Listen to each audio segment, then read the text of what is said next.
Bonjour à tous et bienvenue dans ce nouvel épisode du Well Trade Partner Spotlight Podcast. On accueille des partenaires, on accueille des traders qui ont fait leur classe. Et aujourd'hui, on a à côté de nous Monsieur Kevin Fongang. Monsieur Kevin Fongang, bonjour. Merci, bonjour, merci pour l'invitation. Merci à vous. Vous êtes un trader renommé au Cameroun et est-ce que vous pouvez nous parler de votre histoire avec le trading? Comment est-ce que tout a démarré? Bon, une fois de plus, bonsoir. Bon, moi, c'est Fogan Kevin, plus connu sous le nom de Fongi Dollar sur les réseaux en tant que trader.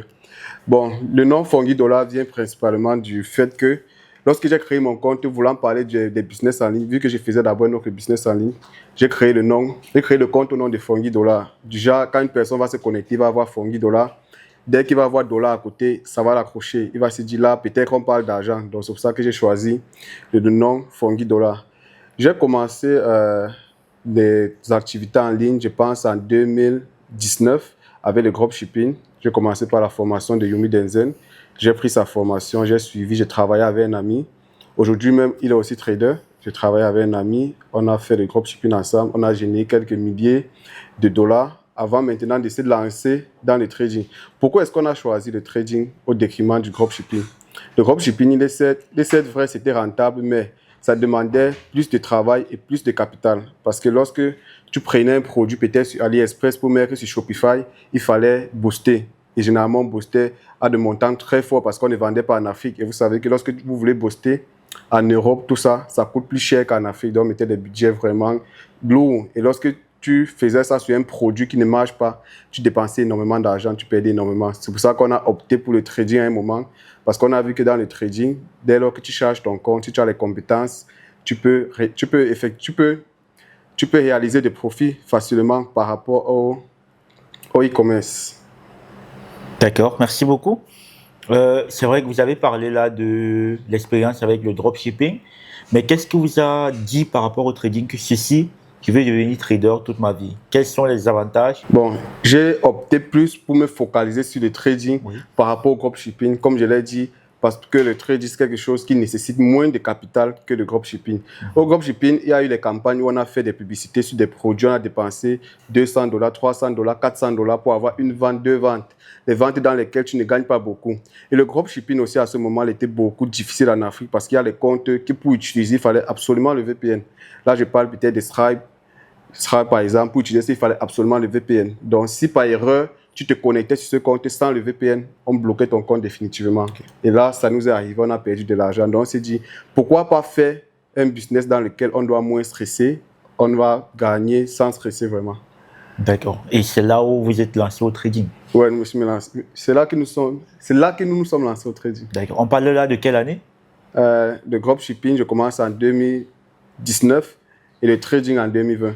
Il est bien vrai qu'en 2019 que je commence le dropshipping, j'ai généré beaucoup d'argent aussi parce que dès que j'ai commencé, j'ai payé une formation de Yumi Denzen qui coûtait $1000 à l'époque. Oui, c'est cette formation-là que j'ai pris en dropshipping et j'avais un peu de fonds. Donc, je me suis lancé avec mon ami. On a fait des chiffres avant de virer dans le domaine du trading. D'accord. Et quand vous avez commencé avec le trading, c'était quoi le premier retrait que vous avez dit ça, c'est en train de marcher? Parlant des retraits, je vais d'abord parler de profit. Lorsque je me suis lancé dans le trading, bon, le premier dépôt j'ai cramé $20. La première fois que j'ai atteint un gain de $1000, parce que moi, je ne voulais pas retirer les petits montants, vu que j'étais déjà habitué à toucher un peu d'argent quand même. Donc, quand j'ai fait le premier $1000, je me suis dit là, il me faut faire même x10 avant de retirer. Donc, le premier $1000 que j'ai fait, j'ai cramé. Le premier $5000 aussi que j'ai fait, j'ai cramé. Donc, quand j'ai atteint le premier $1000, je l'ai cramé le lendemain. Quand j'ai aussi atteint $5000, j'ai encore cramé après quelques temps. C'est lorsque j'ai atteint $10 000 que j'ai fait mon premier retrait. Donc, les 1000, 2000, 5000, je n'ai jamais retiré. Je n'ai pas retiré avant. D'accord. Et ce premier $10 000 là, vous avez fait votre retrait, vous avez touché l'argent réel. Oui. Qu'est-ce que vous avez fait de cet argent? Bon, qu'est-ce que j'ai fait de cet argent? Je vais dire, j'ai mis l'argent dans un compte. J'ai laissé l'argent dans mon compte. Parce que si j'avais mis l'argent dans le compte, après j'ai retiré peut-être pour acheter une parcelle, pour faire quelque chose, j'allais dire directement que j'ai pris de l'argent pour acheter une parcelle. Mais j'ai laissé dans mon compte parce que après j'ai reperdu cet argent. Donc je préfère dire, j'ai laissé dans mon compte, je n'ai rien fait avec. Vu que après j'ai encore retiré pour perdre. Ok. Et du coup, quelqu'un qui regarde par exemple cette vidéo, qui est dans la même situation que vous, qu'est-ce que vous lui direz par rapport à son premier gros argent qu'il a fait? Qu'est-ce qu'il peut faire avec cet argent? Bon, par rapport à son premier gros argent, moi, je conseille à cette personne d'acheter quelque chose qui va rester. Donc, je vais conseiller d'acheter peut-être une parcelle. Si c'est plus suffisant d'acheter une maison, il est bien voir une maison, ce n'est pas un investissement, mais c'est quelque chose de sûr et de fiable.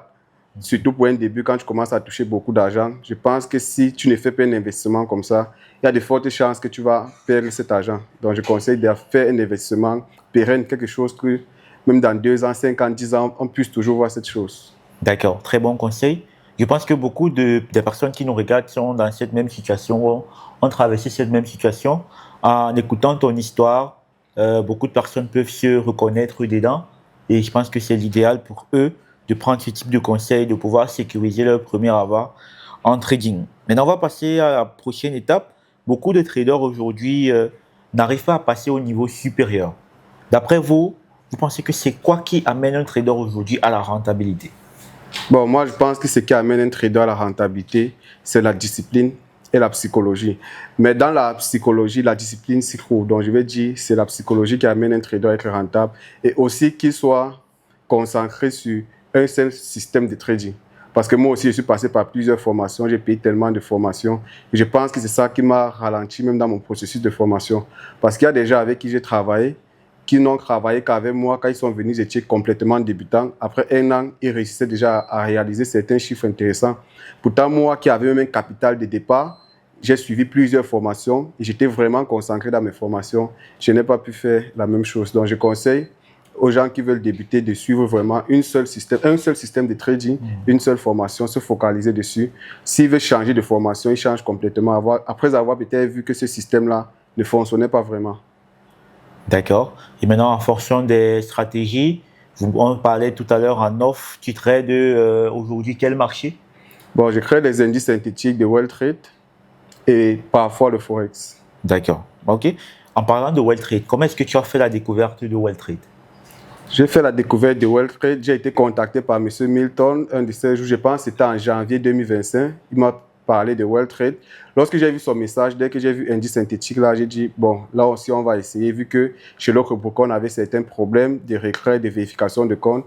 Donc, quand j'ai vu indice synthétique, j'ai dit, bon, là aussi, on va essayer. J'ai créé mon compte.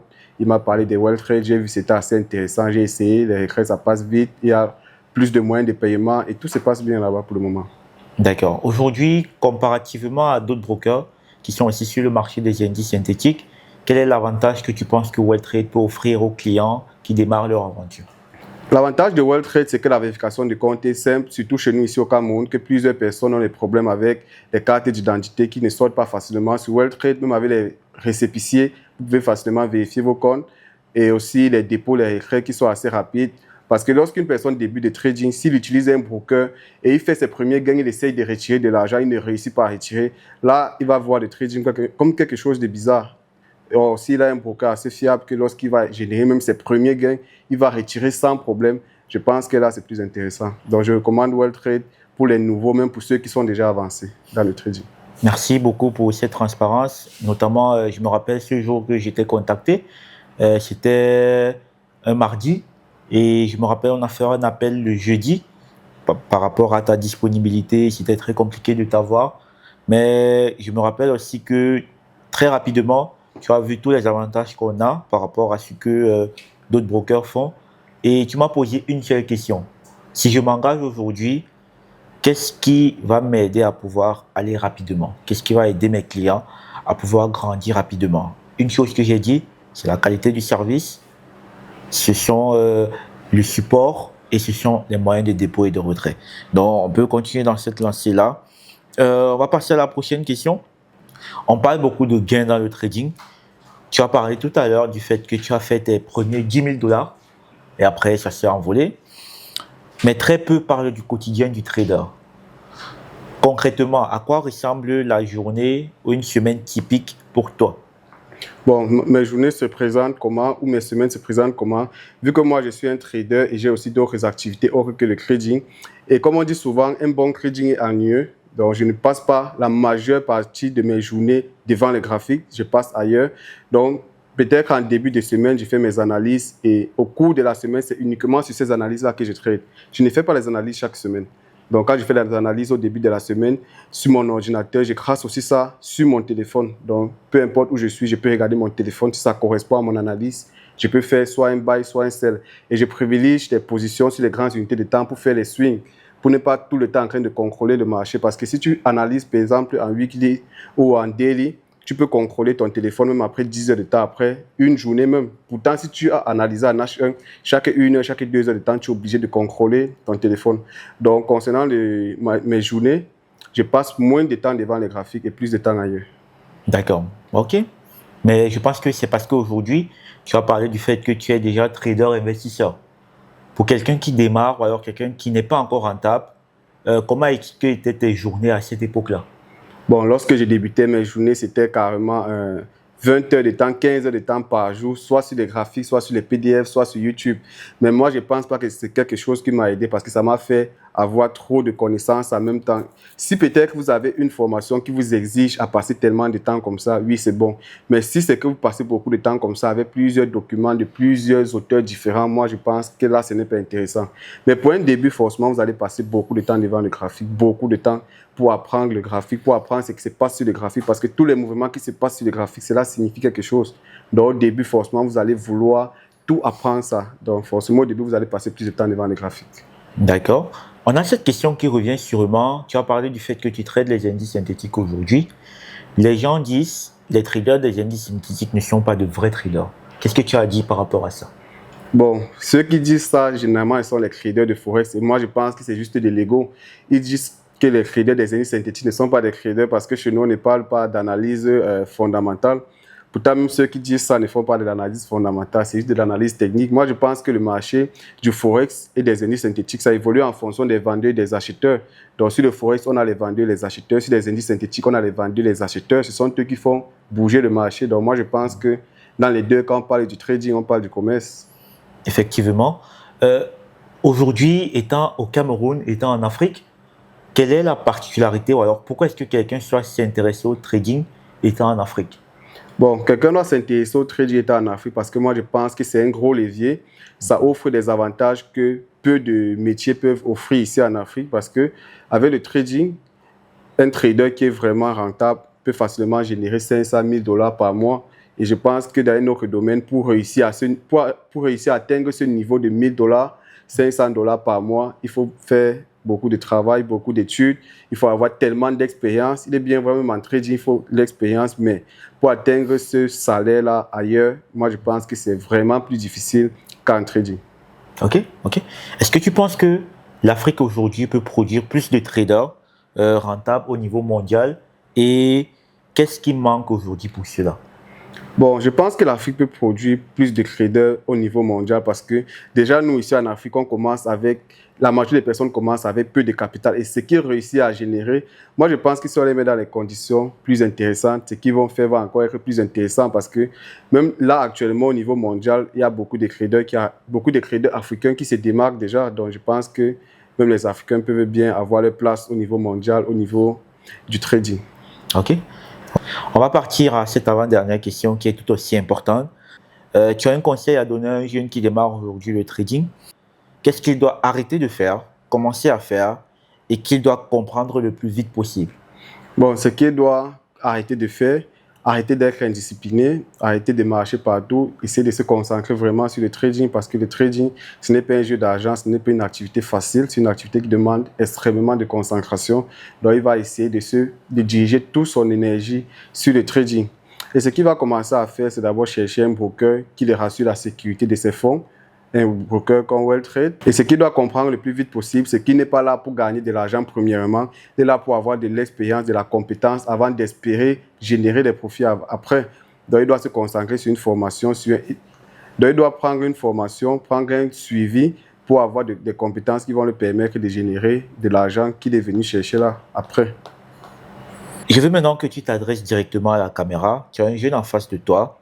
De milliers de jeunes Africains regarderont cette vidéo. Quel conseil tu vas lui donner, celui qui veut démarrer dans le trading, mais qui hésite? Donc, le conseil que je peux réellement donner à un jeune qui veut débuter dans le trading, c'est de mettre toute son énergie sur ça. Il est bien vrai que le trading, c'est quelque chose qui n'est pas facile, mais je pense que s'il met toute son énergie là-dessus, il suit de bonnes personnes, il va avoir de bons résultats. et générer beaucoup d'argent même. Merci à M. Fongi Dollar pour cette interview. C'était le World Trade Partner Podcast Spotlight. Nous vous invitons à prochains épisodes. Bye bye.